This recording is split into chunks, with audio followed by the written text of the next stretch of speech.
Hello class, my name is Melinda Trong. I teach in the ECE program and also the Foundation program.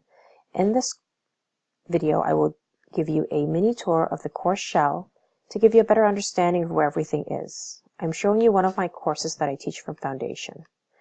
And we are going to start on the main page. If you're not there yet, all you need to do is click the course name at the very top, and this will bring you to the main page. For the main page will be the Newsfeed.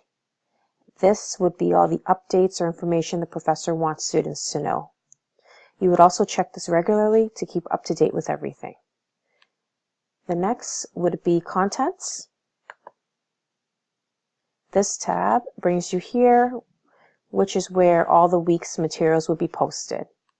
For example, I split my course up week by week. And I would also label the topic that we are covering for that week.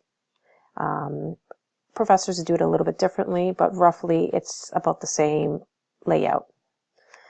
I would also have here under assignments, rubrics, assignment information for students, and here I have course outline for students to download onto their computer and print out and save. If you go into week 1, for example, I would have my PowerPoints for that week on what we are discussing. I will also have links for the assignment and also a video here I have uploaded for students to walk them through this assignment. If we go to the next tab, Assessment. So if you need to upload assignments for the course and your teacher has a Dropbox for the assignment, you click that. And here's the assignment folders and all the different assignments that you would upload your assignment into.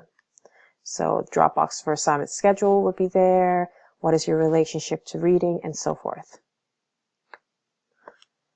Under communication, if there was a discussion board post that you needed to contribute to, your professor would have set that up. And you would click Communication, go to Discussions,